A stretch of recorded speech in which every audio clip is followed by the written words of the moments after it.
What's up, guys? Coach Ricky Burke here, doing another shoe comparison review, comparing two of the best running shoes I've ever worn in my entire life. Now, I will say the Nike Pegasus, I'd say any model, but my favorite was the 26, which is way discontinued.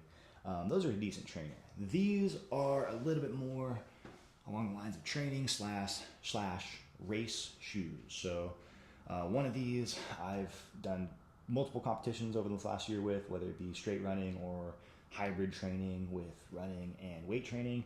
And then one of these is going to be my shoe for the upcoming race season. So first off, the Brooks Glycerin 22s. Fantastic running shoe. For training, I would say the only complaint here is they're just a little heavy, right around the 10.5 ounce mark.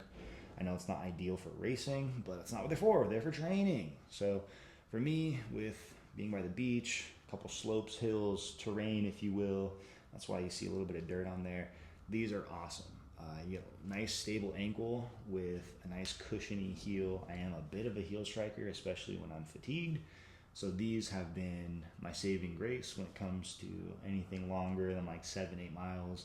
I've done, I'll say a couple 10 miles in them, a couple half marathons in them.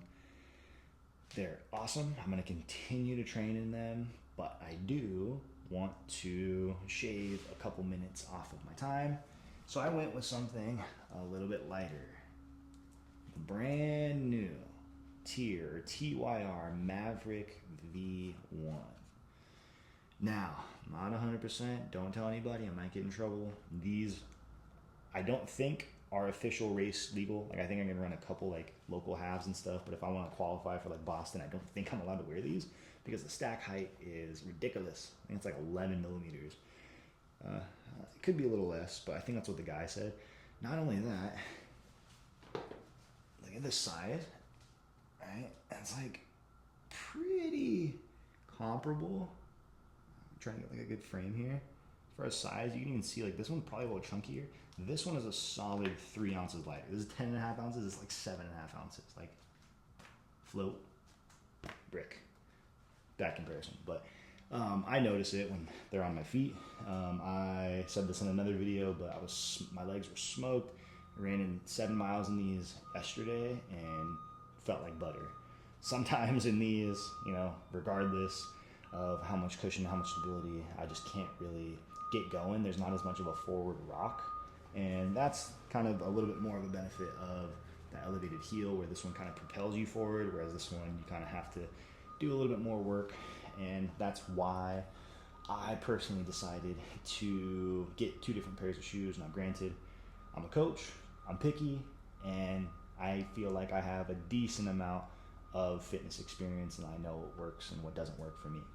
So maybe I potentially could have a shopping addiction, but I really do think that tools and shoes and things in the gym are meant to be used as tools. So use them. Sure, you can get it done another way, but is it as efficient? Maybe not. So that's what we're trying to be, as efficient and safe as possible. So hopefully more videos come out about the Maverick V1 because I'm excited to hear what people have to think about them, because I personally love them. Super light, super stylish. I love the logo. I feel like I can outfit these with like some pants and like a tank top too, and like not look like a goofball, maybe. But yeah, I think there's a lot of benefit of splitting up your guys' training shoes and your race shoes if you guys do take it serious enough.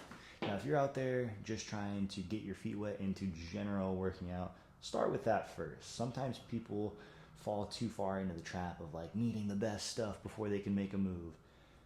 I've been through shoulder reconstructions. I've been through times in my life where I worked out every single day. I've been in times in my life where I didn't work out for months on end. So again, this is just my personal experience, but learn from my mistakes as a coach, as a human.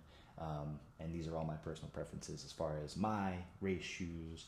Give them a shot. I'm always a component of the high heel. If they're running shoes specific, if you're looking for barefoot style shoes or race shoes for other things, check out a couple other videos.